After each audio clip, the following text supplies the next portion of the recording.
So in chapter 12, we're going to continue talking about the regression line. Remember that regression line shows you how x and y are related to each other, and it allows you to predict a y value if you know an x value. In chapter 10, we learned a four-step method where you can take an x value and predict a y value.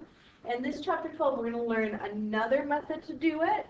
So we'll have two different methods, and the second method we're going to learn is probably the one we'll refer to most of the time. So we already know that the regression line goes through the point of averages.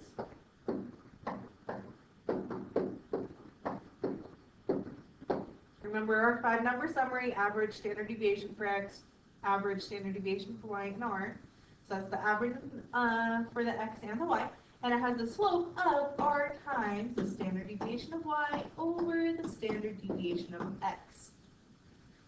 We can take that information and use y equals mx plus b to get a formula, and it's actually the point slope, so y minus y1 equals m times x minus x1, if you remember that from algebra stuff in your previous years. Not important. What is important is to note that you can take this stuff here, do some cool math to it, and come up with the y equals mx plus b formula, where our slope is still r times sd of y over sd of x, but that intercept is not the middle point. That's not the point of averages. It's where it crosses the y-axis, and that can be calculated by doing the average of y minus the slope times the average of x. So we now have these two, well, I guess these three formulas here to get the y equals mx plus b, or the equation for that regression line. So I'm going to make a note to myself that I need to add these formulas to our formula sheet. What I'm doing is writing it on our board in front of the room that nobody can see right now. And then I'll add it to a formula sheet and post it to Canvas for you as well. Okay. So the four-step method relates to the same thing, and you can use the four-step method. In fact, this even shows you how the four-step method relates to all of this, kind of. I'm not going to take the time to do the math. It's kind of cool, but nobody would care. What we do need to know is, remember, the slope is the rise over run. If it has a positive slope, it means it has a positive correlation. Negative slope means it has a negative correlation. And the intercept is where it crosses the y-axis. So the equation can be used to get a prediction by putting in the value for x and getting out a predicted value for y. So instead of using the four-step method,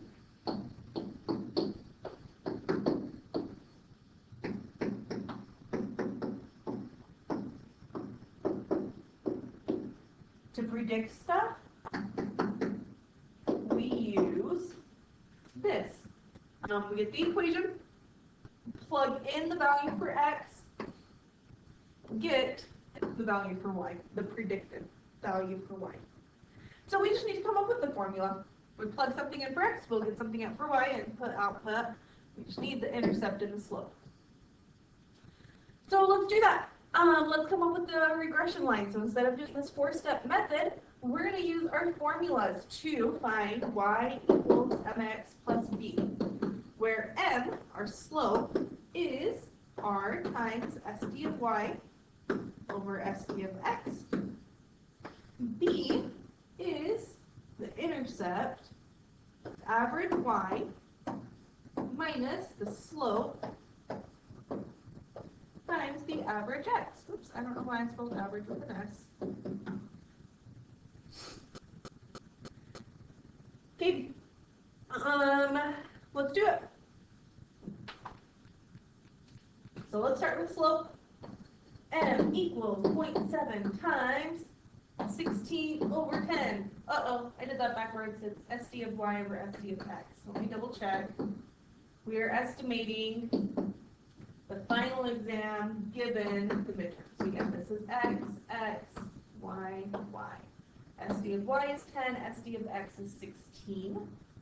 And you've got a couple options here. Since we're not going to be graphing this, I'm just going to find the decimal approximation for this. If you were graphing, you'd want to leave it as a slope. Just do 10 times 0.7 and then divide, keep that, so that's 7 over 16.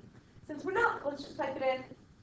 0.7 times 10, oops, that's a divide, times 10 divided by 16 is 0.4375. I'm not going to round. No reason to round if it's only 4 numbers. We need a slope as well. The slope is the average y minus, we need a y-intercept as well. The y-intercept is the average y minus the slope times the average x. So plug that one into your calculator as well.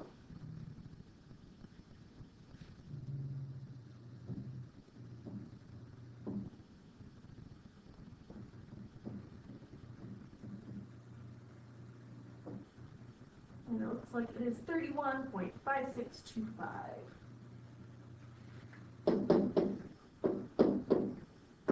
Okay, if you want to round to 1, 2, 3 decimal places, you're more than welcome to. With statistics, it doesn't really matter too much. I'm just keeping it exact because I can, but again, it really does not matter. The last step, so step 1 was to find the slope. Step 2, find this, and then step 3 is to plug it into y equals mx plus b. So we get our final equation is y equals 0.4375 times x plus 31.5625. Okay, this equation can be written with words instead of variables because those variables are just representing words. So I can say the final score is predicted by doing 0.4375 times the midterm score and adding it to 31.5625. So estimate the final score for somebody who scored a 50 on the midterm. Well, I can do that. The final equals 0.4375. I'm now regretting my decision not to round, but that's okay. Times 15 plus 31.5625. Should have rounded, that's okay though. And then we just type that into our calculator.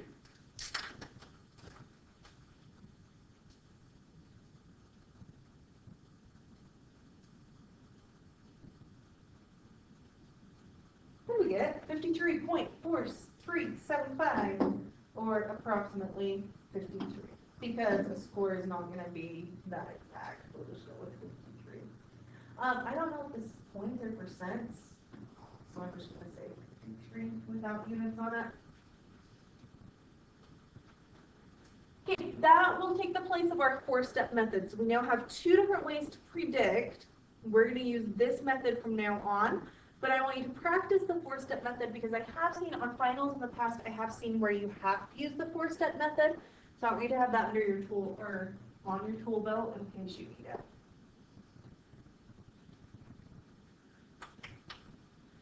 Okay, oh, this is an example of what you might see on an exam. So Leonardo da Vinci theorized that if you put your arms out to the side and measured from the fingertip of one hand to the fingertip of the other, this wingspan distance would approximately equal your height. A group of 4th grade students measured their height and wingspan and found the following data. The scatter diagram was football-shaped and the correlation coefficient was 0.8. Football-shaped means we're allowed to do regression with it, so we're good to go. Here's the information we know. Let's look at the next slide.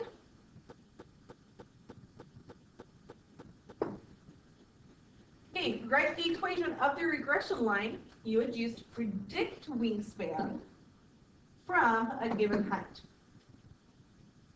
So heights are x, wingspans are y, and we have r, so we have our 5-number summary. Step 1 is the slope. r times SD of y over SD of x. Remember, slope is the rise over the run. What's the steepness of this regression line if we were to draw it through the scatter diagram? So that's 0.7 times SD of y over SD of x. Do not mess up and put it upside down. Make sure you're doing y over x. 0.7 times 2.1 divided by 1.8 is 0.8166, so I'm going to do 0.82. Step 2 is to get the y-intercept. And to find that, we will do average y minus the slope times the average x. So the average y is 48.9 minus 0.82 times the average x, 49.95.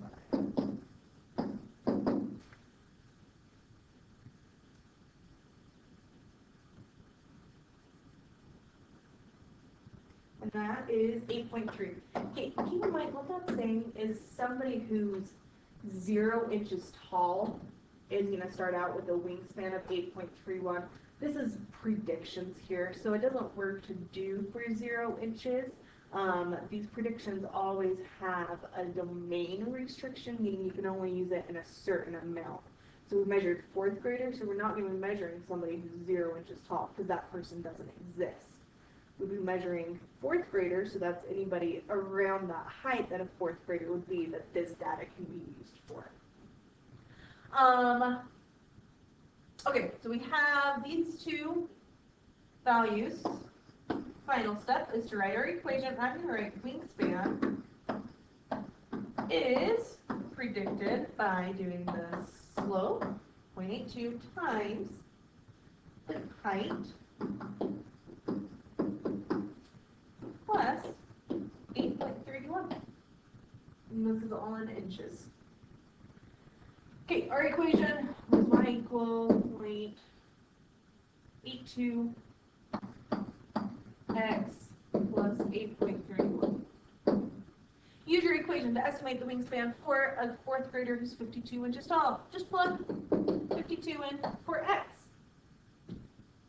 0.82 times 52 plus 8.31 .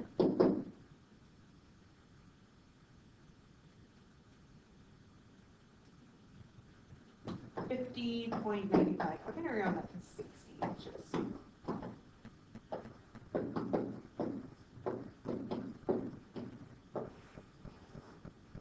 And then the RMS error for your prediction. Well, RMS error, we have a formula for that. The square root of 1 minus r squared times SD of y. And we were given that information on the previous slide, so let's look. R is 0.8, SD of y is 2.1.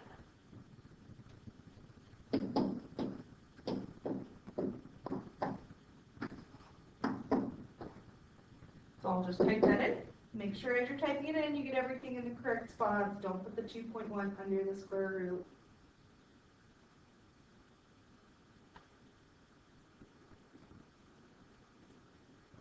That is 1.26. So we would expect somebody who's 52 inches tall to be, or to have a wingspan of 60 inches, give or take 1.26 inches. I don't know why I wrote inches out instead of using the 2 apostrophes. Okay, a couple cautions. So that's our prediction. That's what we're going to replace our 4-step method with. But a couple precautions. I want to talk about what's called extrapolation here with these next few slides.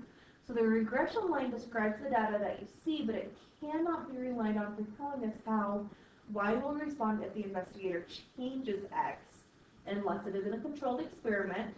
In observational studies, there are too many confounding factors, so don't try to predict y if you've changed the variables around any. Sometimes the intercept will not make sense, and we just talked about that with the wingspan. Somebody who's 0 inches tall is not going to have a wingspan of 8 inches. for one, it doesn't make sense to talk about somebody who has 0 inches height, and for two, 0 inches tall should have 0-inch wingspan. That person doesn't exist. And then never use the regression to predict outside the range of data. And this is what's really important. Do not do this. It's called extrapolation. And it can cause major problems in the statistical world and as people use the statistics in applications. So regression is not appropriate, or prediction is not appropriate if we have outliers or if we have nonlinear shapes. We know that, such as this heteroscedastic one or this parabola. These two have outliers. So avoid using the regression when you have outliers and nonlinear shapes. It is appropriate if you have scatter diagrams that are football shaped. Okay, extrapolation. So this picture right here is of the space shuttle explosion. Double check here. Yeah, so this was January 1986. It was the Space Shuttle Challenger, and it exploded because of extrapolation. So I want to talk and show you how that happened, how statistics could have helped this, and how they used statistics poorly and that actually caused this major explosion. This explosion happened on live TV. So again, it was 1986, so it was before even I was born. But this was a very big deal. This was supposed to go out to space. They had several different people on it, and the takeoff was recorded on live video. And so the nation watched as the Space Shuttle Challenger exploded. And after this explosion, they had to dig into what went wrong, what caused this explosion. And this kind of tells you some about it. What happened was a failure of the O-ring. So an O-ring is like a rubber band. O-rings, maybe where you might know it, is like in a hose. People stick it in a hose to seal up extra space so that water doesn't leak out. So it's just rubber. It seals joints to prevent leaks, is its main purpose. And what happens is if you leave like an elastic in your car and it's -2 degrees Fahrenheit outside, it's going to freeze, and then when you touch that elastic, it breaks. Because when elastic freezes, it breaks. And O-rings are made out of that same material as elastics. And so what happened was the O-ring froze and it broke, and this caused a leak, which caused the explosion. So they actually tested the O-ring for damage to make sure it wasn't going to break and cause this explosion, but this is where we had a problem. When they ran their tests, all of their tests, the temperature was between 50 degrees Fahrenheit and 85 degrees Fahrenheit. And you can see this measures the damage here. The most damage it had was a damage level of 11, and I don't know what that means, but it wasn't enough that they were really concerned about it. And they found as the temperature increased, there was even less damage. And so they were not concerned about this O-ring. It passed all of their tests. They didn't look at this scatter plot at all. They just said, well, it passed all our tests, we're good to go, there wasn't much damage, no concern here. It was later on as they were researching this that they saw this scatter diagram. And what extrapolation is they used, sorry, let me try this again. Extrapolation means we're looking at data outside of what was tested. This test was between 50 degrees and 85 degrees, and there was no failure at all. So they said, well, we had no failure there, so we should be good to go. What they didn't take into account was the morning of the Space Shuttle Challenger takeoff, January 27th. This says 27th, this says 28th. Not sure what's going on there. Anyways, the temperature was in the high 20s. So it was below freezing level, so the O-ring froze, it broke, gas leaked, and it caused the explosion. And this is extrapolation, taking data that differs from the actual results, or from the actual variables you're going to be looking at. So that's extrapolation that caused this huge devastation. We want to just be wary of it and make sure when we take data, our X and Y value, or our X value that we're predicting for is within the same range that we tested for. And we can see that here. I'm not going to take the time to do this one. If you do go through the regression on this and predict the number of push or the running time, you'll find that the running time is actually faster than people can run. It's faster than the running time that we have reported. I'll just tell you, it was predicted, actually, I don't even have it written down. It's faster than the actual running time, and that's extrapolation there because we're predicting, it's this one. Here we go. We're predicting for 190 push-ups how fast somebody can run, and that 190 is outside this data range. They only have to 120. So we can't predict that because it's outside the data range. Okay, just a little more about the regression line. It has the smallest error possible, and we sometimes call the regression line the least squares regression line or the line of best fit. Always check your scatter plot and make sure that regression makes sense. Make sure it has no outliers. Is football shaped.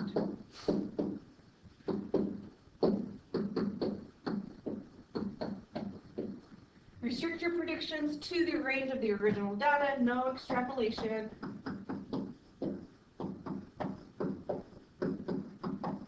Association is not causation, and beware of the regression effect. Remember that something that's really high is likely to be a little bit lower the second time around. Something that's really low is likely to be higher the second time around, and that's the regression effect. So you don't have to account that to any specific variable. That's just statistically speaking, that's going to be what happens. Hey, chapter 12 homework, I did shorten this. Did I shorten this some? Oh yes, I did.